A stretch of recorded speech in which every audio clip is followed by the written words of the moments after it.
like to look at things as a good market or bad market. It's just a real estate market. You probably are 10 times better than I am, and I have some ego around it. Just one? I'm just kidding. Few people are willing to do the amount of work that is going to be required, and you will build your career during a market like this if you're able to do the work. Every real estate market has places where people are buying and people are making money. What do you think is the most effective skill to source buyers in today's market, in a market like this?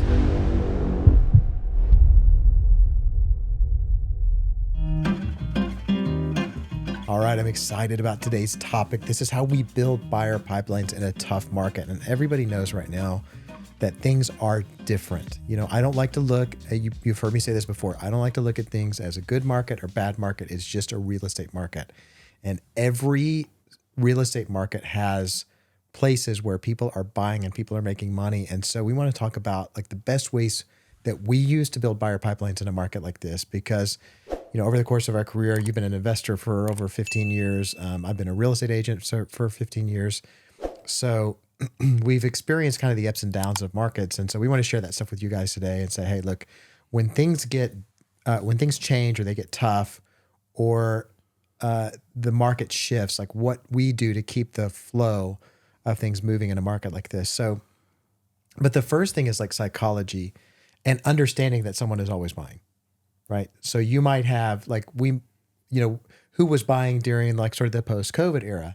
Well, we saw a lot of people moving from out of state. We saw a lot of convenience. We saw a lot of like, hey, if I'm going to be stuck at home, I might as well buy a big house.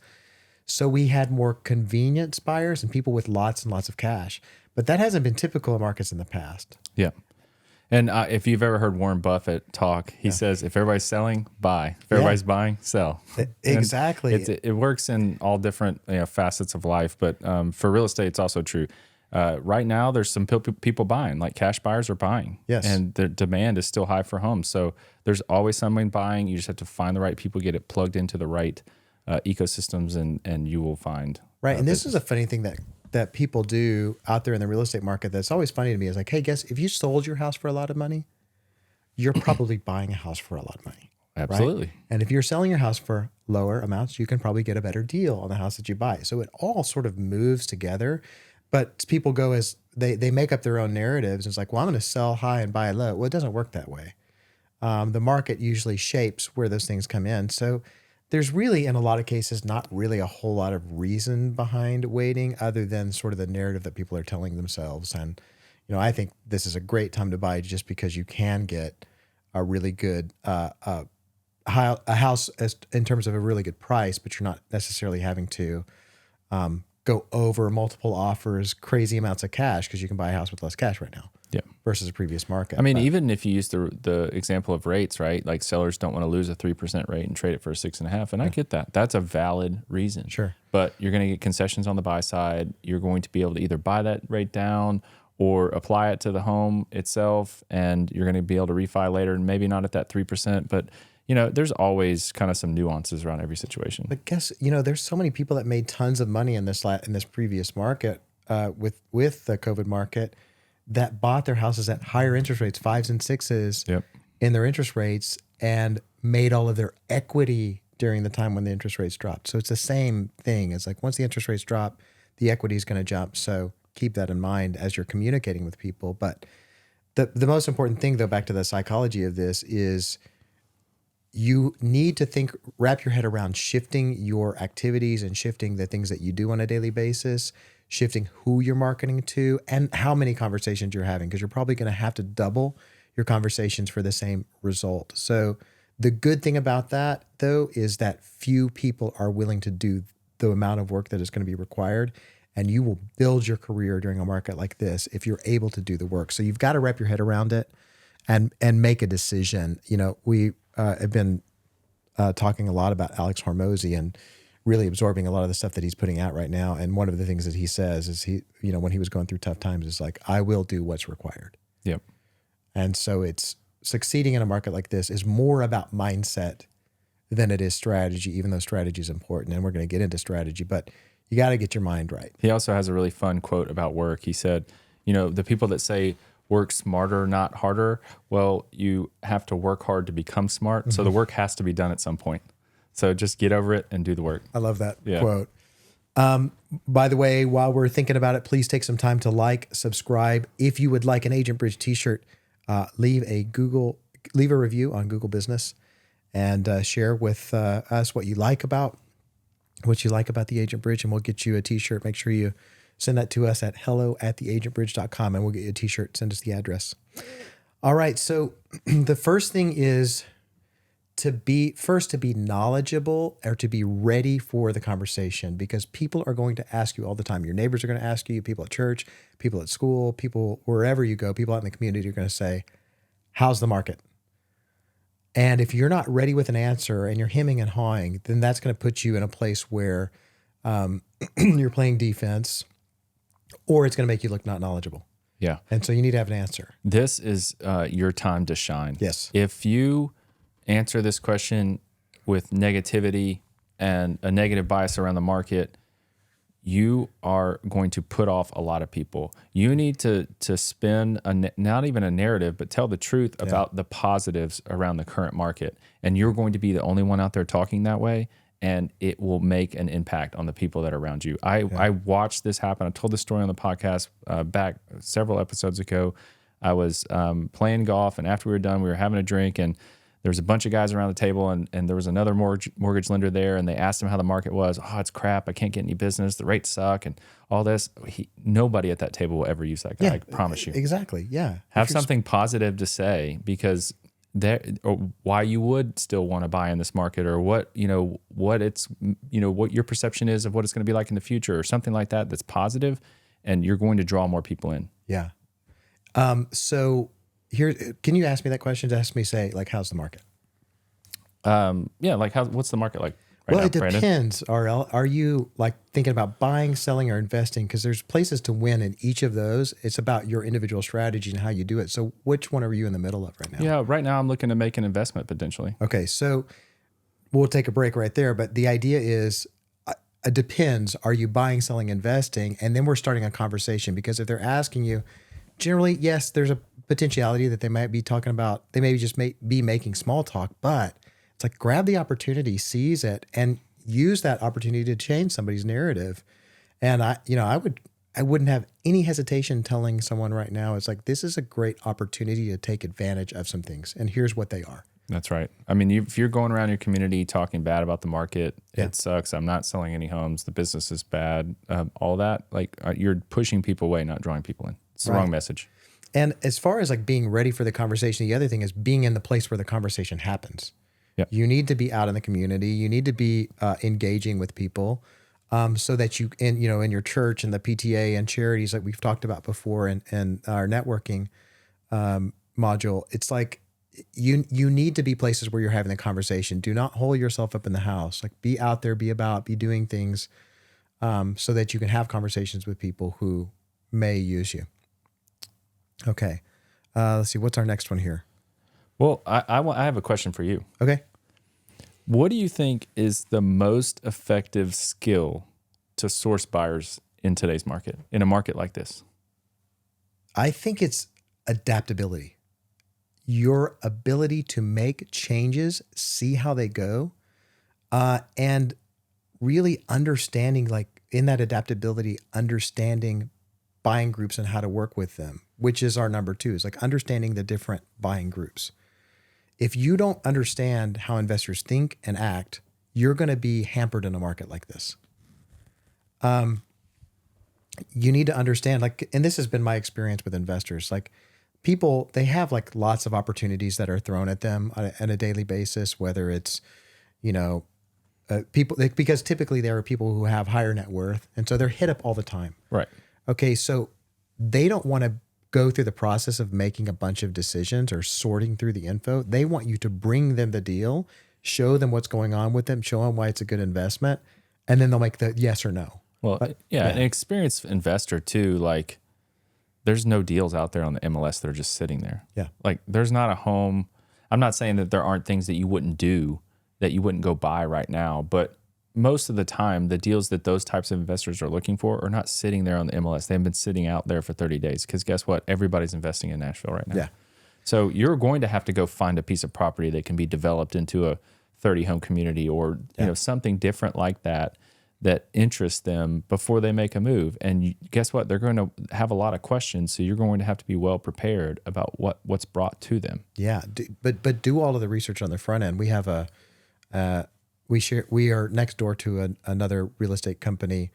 And a lot of times I talk with that broker and he's been telling me about his success. He's a commercial broker telling me about his success as a commercial agent and how that particular buying group, whether it's investors or developers, they don't want to do the homework. They want you to tell them why it's a good deal, and then they're going to buy it. And he said that's where he found the success is he did all the legwork and said, hey, here's this.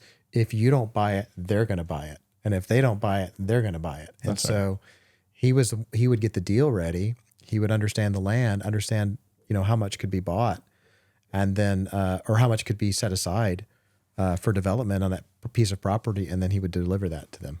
So that's what you want to do is like just understanding those different buying groups, how they think, how they act, because if you are only able to sell to people who are having a life event or only in the just that one specific niche, it's going to be a lot more difficult because you're narrowing your client pool. Yeah. I mean, the same thing works for builders, right? They didn't get into building because they love doing analysis on home development projects that might be out there. Right. They got into building because they like building homes for people. Right. And so they want a deal that's brought to them that might be interesting. And then they're going to get into their safe space of, oh, how can I design a community in here? Like that's where they want to be. Right. Okay. Number 3, attend real estate conferences or be an active participant in the national real estate events or social media groups. Here's why: you can get referrals. I get probably somewhere between 2 and 4 referrals a month, buyer referrals a month for people who are moving to Nashville. But because I met somebody at a real estate conference like one time, I have a lady I met at one real estate conference who sends me 5 to 6 buyers a year from Maryland to Nashville. Well, and a lot of the business ventures you and I started began at a real estate conference where we decided to start a fire in the fire pit and get a bunch of people wrapped around, bring some bourbon out and start, having discussions. Yes. Nobody gets drained more at real estate conferences than me. Like, I don't want to be there. That is so true. I'm more mentally exhausted than I've ever been in my life, but there's value there and there's a reason to go. And we have always made it worth our while to go to Phoenix or here or there. Yeah, I love going to those real estate conferences because you're right. It can be kind of a pain because you're like, okay, I've got to spend the money. I got to get the flight. I've got to buy a hotel room. So there's a cost to it, but you're meeting people that can refer business to you or that you can get ideas from. But in terms of like source filling your buyer pipeline, that's been look, if that lady's sending me 5 deals a year in Nashville with an average price point of $400,000 to $500,000, that real estate conference made me 5 times what it cost me. Absolutely. So it's an investment. But also, but when you go to the real estate conference, don't put yourself in in the corner. You got to get out. You got to talk to people. You got to engage with people. So go, but engage with people, and they're not going to be competitive with you. It's not like going to like a real estate, like to the local association of realtors where everybody's your competitor there. You've got people from all over the country, so there's a little more like cooperation or goodwill in situations like that. Well, and I had one person say to me one time, one of my buddies that lived in California said, well, nobody's moving into California, they're moving out. So I'm not going to meet anybody that might want to do a deal with me. Well, refer people out to the markets that they're moving to. Yeah. A lot of people from California move into Texas, move into Tennessee, move into Iowa. Yeah. Like, meet those people and refer business to them. Exactly. So yes. So go to the conferences, be engaging at the conferences and meet people. You would be amazed. And then also, on social media groups, a lot of times we just like look at them and we don't really engage with them. But if you go engage with those things, I got a referral for $1 million buyer from a Facebook group that was founded by a person that's not in my in my town. So, and that happened like in the last 2 weeks. Yeah. But you need to be engaged in those conversations, answering questions, be an active participant, so people know who you are. Yeah, one of the guys that lives in California that that buys a bunch of investment properties from me. is in a group called like California Relocating to Tennessee or something like that. Yeah. And he's referred me out like 5 or 6 times in that group. Yeah. So, I mean, and that's all Facebook group. Exactly. Okay. So yeah, and again, join the conversation online, be a leader, but don't be one of those annoying realtors that's like super like, I don't know, like you're not a lawyer, you're a real estate agent. So it's like, Yeah. be a leader, be engaging, be positive. Don't be I don't know. I'm here, Don't be use annoying. me. Yeah. Yeah. Don't do that. Just provide value and Yeah. people are going to want to use you. All right. Number 4, of all the things that we teach in 6-figure real estate school or at the brokerage level, we get the most pushback on this item, and it's social media. And that blows my mind because it is free marketing and advertising. And if you do it from a place of service, you will get business from social media. If you are not doing things on social media, I'm sorry. This is going to hurt your feelings if you're not. And you may be telling yourself a narrative about it. You might be saying, hey, that's not the type of person that I am. Hey, I don't want to be showy. I don't want to be egotistical. I want to be braggy. Well, guess what? You can not be all of those things and still have a presence on social media and still be engaged in social media in a way that's going to get business to you. Not just a presence, but a more attractive presence. Like people are drawn to people who are serving others, not to sold. Look at all my houses. Yeah, but we just get so much pushback because people, first of all, it's the first thing is it is time consuming because You're telling me. the first, when you're doing it at the very beginning, you feel like everything has got to be perfect. You feel like everything's got to be like cultivated in just the right way. And you're going to take 6 takes. And if that's your approach, you're going to lead yourself down a bad road. You want to keep things at the beginning to build the habit. Just keep it simple, keep it honest, keep it transparent, keep it real, mess up, click live, right? And say what you need to say. Type things that are going to take you 30 seconds or a minute, but quit trying to make everything like perfect. Just be yourself and come at it with a heart of service. And that's going to make you attractive to people that need to buy or sell a home. Yeah. Everybody that's scared of that says once it's out on the internet, it's gone, right? Like it's out there.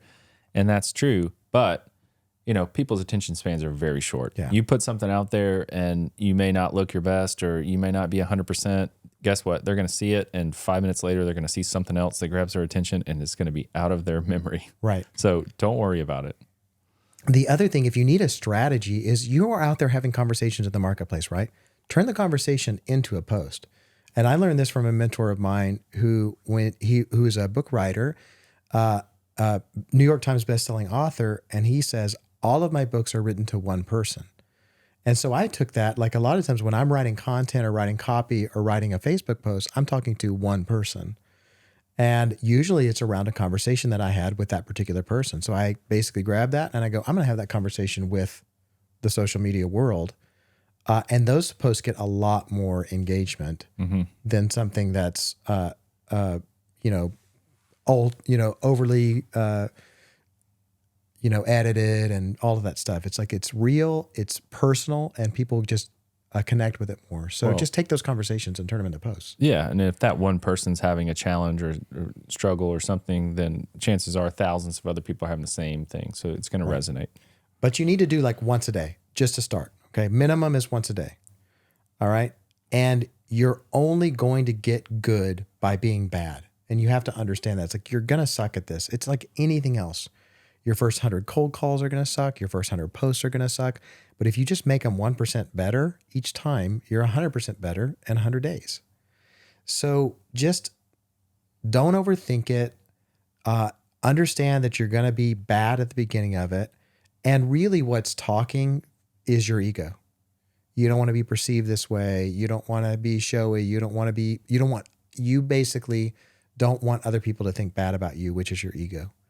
So my biggest encouragement to you would be to get over it. And if you are serving, that can help you, right? Get over that, because it's like, look, I'm doing this. Somebody needs to hear this from me today. Somebody needs my help today. Somebody needs a realtor that cares today. And that's me. And so I've got to do it so that people can connect and get the help that they need. Yeah. There's a reason that there's an unspoken 10,000 hour rule that's how long it takes to become an expert at anything. It's not going to happen overnight. Just keep doing it. Right. Okay. This is one that you probably are 10 times better than I am. And I have some ego around it. Just one? I'm just kidding. Right. Exactly. But I have some ego around it. It's like, and I don't know why. I mean, I think maybe it felt a little cheesy, but wearing your merch or branding yourself, right, as a real estate agent.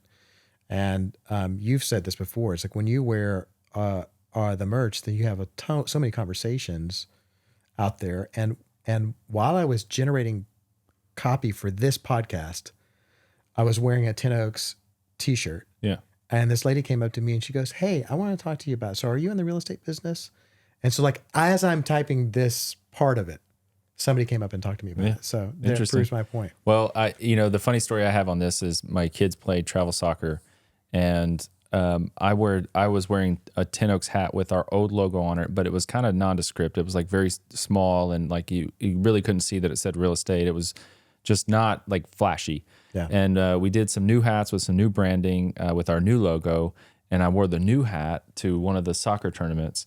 And I got like 5 comments the first day I wore it. Like, "Hey, is that your company? Is that the company you work for? That logo looks great. Like, I guess I didn't remember you guys were in real estate." Like, and then that's my fail. Yeah. But it's like all these comments start flooding in. Wear the merch. Yeah. Just do it. And I promise you, it's going to help you engage in conversations, and you'd be amazed at what that can lead to. Yeah. So put it on, wear it, and if nothing else, it's just a reminder to the people that are around you that you're in real estate. That's right. Exactly. Yep. Okay. And the last one. Okay. Do an open house every single Sunday that you can. And I know that Sundays are for naps, and they're for football, and they're for kids' birthday parties, but that is such a valuable, it's the most profitable 2 hours in real estate is from 2 to 4 on Sundays. We coach a lot of new agents. Yeah. And I would say greater than 75% of them get their first few deals from open houses. Yeah. Maybe even greater than 90%. Yeah. It's always a pipeline that works. Yeah. Always. Yeah. It's just about how you approach it. Nobody's teaching them anymore. Brokerages say that they're dead because everybody's looking at them wrong. I can't stand that. That brokerages are like, "Oh, open houses don't work." I'm like, "No, you're doing them wrong." Or you think the purpose of an open house is to sell that house. Yeah. Yeah. Then they are dead. Yeah. They're that's dead. right. But to get a buyer pipeline going, not dead. Yeah. If you're going to be a real estate agent and drag someone through and go room by room, and it's like, they've already made the decision in the first 15 seconds. So the way we teach is always just like, "Hey, be cool. Don't make them sign a sign-in sheet because they're just going to give you bad information anyway. Engage, serve, connect, and then ask." Yeah. Right. And so it's like, it's this sort of dance of, engaging with people and being friendly, but giving them space to look around the house and engaging them in conversation, and then saying, "Hey, what can I do to help you?" Yeah. And watch your football on YouTube TV between visits. Yeah. Have it on in the background. You got it on your phone these days. Nobody actually has cable anymore. Yeah. Or if you want to bring an iPad or something like that. But I just think I hate that agents say that now, or that brokers teach that open houses don't work, because man, they work so well. It's unbelievable. We have one of our, I have two realtors, but one of them specifically is in 6-figure school right now. And he's built an amazing first year in real estate through meeting people in open houses. Yeah. So it's like, there's no reason not to do it. And especially in a market like this, you want to create more conversations. That's a great way to have more conversations with people who are actually buying houses. And even if you go and you don't get a buyer, I promise you, if you engage people, you learn stuff about the neighborhood. You learn stuff about people's buying habits. You are engaging conversations that you can improve upon through scripting and things like that. So if nothing else, do it as an experiment to learn. But I can guarantee you, if you do it consistently, it will pay off. And those things can be anywhere between worth $250 to $750 an hour or more, depending on what neighborhood you're doing them. But make sure that you do that. This is one where, I have had real estate agents like, well, nobody came to the open house. Don't do ones that are off the beaten path. If it's too far buried in the neighborhood, that's not getting much traffic, it's a rural property, do open houses that are in higher traffic areas where you're going to get a lot of people through. And if you don't have one, ask somebody in your brokerage. And if you don't have somebody in your brokerage, call real estate agents that are around the area that have the houses that you want to sit on listed and ask them if they need help. Trust me, there's enough brokerages out there teaching that they're dead that you can find plenty of options. And if you need more information on open houses, you can go back. We did a whole podcast on this on Supercharge Your Success this past summer. So go back and do that. Okay, so like a recap on this, the high points would just be like, be adaptable and increase the number of conversations. Always. Yeah. That's the goal, right? Just have more conversations, positivity around the market that you're in. Yeah. At all times. Get plugged in at different types of events, whether it's PTAs, clubs, memberships, groups, fitness centers, whatever. Wear your brand, promote yourself and your company that you work with. Do open houses on Sunday. Those are the keys to building buyer pipelines in today's market or markets like we're in. And don't leave any of these out. Do all of them, right? Because it's the addition of all of these practices that's going to increase it. And this, if you're doing these things consistently and correctly, you can increase your buyer pipeline by times 2 or 3 or 4. More agents in markets like today sit on the sidelines waiting for the rates to go back down so that they can sell more homes, and they disengage. I can tell you there is space in the market for you. There's plenty of space. That's right. So as we're wrapping up, the motto is, I will do what's required. So you guys go out there, do what's required. Please like, subscribe, leave us a comment, give us a rating on Google Business, and get a free Agent Bridge t-shirt. Anything else before we wrap up today? Yeah. Some of you know about Six Figure Real Estate School. Some of you do not. We do have Six Figure Real Estate School. It's an 8-week accelerator course that we teach agents how to build buyer pipelines, much like we're doing today, get more listings, things like that. If you go to theagentbridge.com/course, you can find out more about it. But yeah, we'll be launching our next one coming up in just a couple of weeks. So yeah, mid-October. Yep. All right, guys. Everybody have a great week. We'll see you next week. Bye.